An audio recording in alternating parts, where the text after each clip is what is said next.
jeung farduna bagus, orang itu mampu melakukan sholat sunnah diantaranya.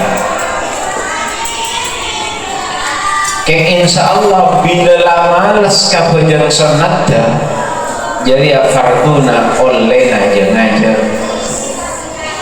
coba jelas.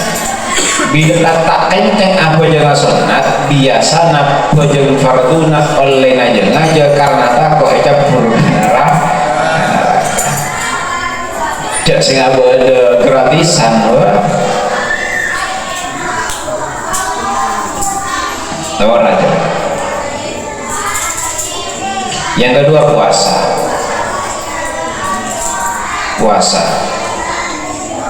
Jadi belajar berpuasa Senin, Kamis.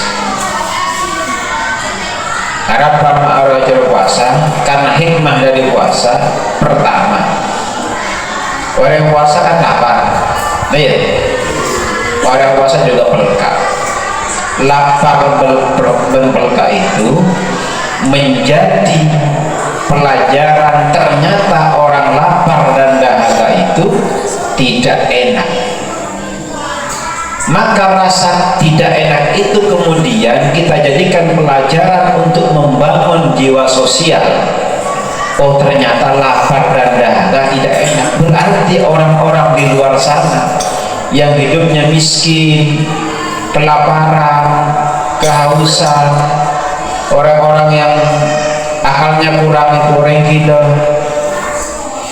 mereka juga merasakan lapar dan dahaga. Maka tumbuhlah jiwa sosial kita untuk memberi, karena kita juga merasakan lapar dan dahaga pada saat kita berpuasa. Jadi puasa itu tidak hanya murni mengikuti sunnah Rasulullah, tapi di situ ada hikmah pembelajaran bagaimana rasa peduli kita itu tumbuh dengan kita berpuasa. Karena saya bahasa pepatah Madura, com mon bekna etobik sake cek bitobian oreng, ya kan? Maka segala sesuatu itu diukur dengan diri sendiri. Mun kita lapar, pada saat kita lapar diberi makan oleh orang kita senang, orang itu juga sama. Di saat mereka lapar kita kasih makan juga mereka senang. Berfaedah memberi. Terakhir kan mantas sodako. Ada cerita begini. Terakhir. Jabuna Syahina Taifur Ali Wafa, bahwa pagi orang Swarkeria ngiting terhadap jeritan dan tangisan ahli neraka, padahal jarak antara neraka dan surga itu jauh sekali. Jauhnya tidak hanya antara dari Sabang sampai Merauke, itu jauh sekali.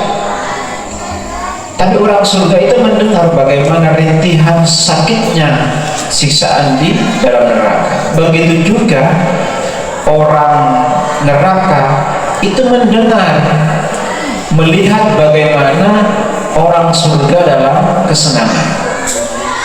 Sehingga orang neraka itu sakit karena panasnya api neraka, sakit hatinya karena tidak kesampaian bagaimana nikmatnya surga. Kan orang yang tak kesampaian dan sakit hati kan? Tidak bosan. Itu. Maka suatu saat ada orang surga jalan-jalan. Biasa kan di surga itu jalan-jalan.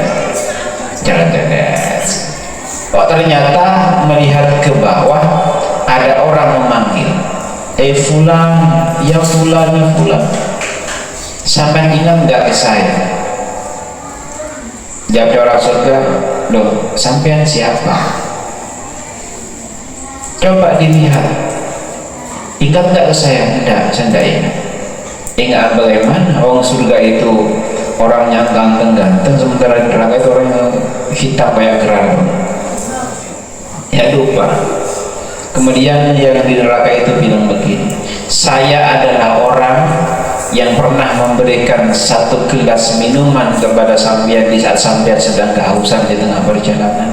Ingat nggak? Oh, ternyata sampean, lu kok bisa di neraka, ceritanya bagaimana? Ceritanya panjang, nggak usah cerita, yang penting sekarang permintaan aku dikabulkan saja. Terus gimana? Sampean langsung maksud, tolong saya mintakan kepada Allah Subhanahu wa Ta'ala, kalau satu gelas air yang saya berikan ke sampean itu diterima oleh Allah, tolong saya supaya diangkis dari neraka ini dengan pahala gelas air satu gelas itu. Maka orang yang saya suarakan ulama terdapat Allah, ya Allah, abdina pernah paringi air sareng kak dinto pangeran mana bipajak kak dinto ikhlas karena ajunan beroleh kecil abdina nyuun dan ajunan abdina beri syafaat paring manika sabora aki akis aki dari neraka. Maka kalau berkemuliaan Allah dan atas nama orang surga yang meminta, maka orang tadi diangkis dari neraka cuman gara-gara air satu gelas. Bisa kita bayangkan, memberikan sesuatu kepada orang atas dasar ketulusan walaupun hanya satu gelas air, ternyata bisa membawa kita masuk ke surga. Maka di situ Rasulullah SAW mengajari umatnya untuk tidak bakhil, untuk selalu berbagi. Adik jajan zakone kabar kancana, yuk ini makan bareng-bareng. Ternyata mayoran, tradisi mayoran, apa dia nak beda mayoran? Beda ya, nggak lampai lam sering mayoran, abutu kalau bahasanya, abutu. Ternyata itu ada dalilnya. Kebersamaan di dalam makan-makan itu ada dalilnya. Ternyata mengantarkan kita masuk surga. Sepenting tak roce metung pada sekat betul ini lagi situng sama lompaan, hitung berutan lompaan, iya tanya mati ya. Dan yang kedua, kenapa Nabi Ibrahim alaihissalam itu kemudian digelar Khalilullah? Karena Nabi Ibrahim punya kebiasaan, beliau tidak pernah makan kecuali ngajak orang lain untuk makan bersama.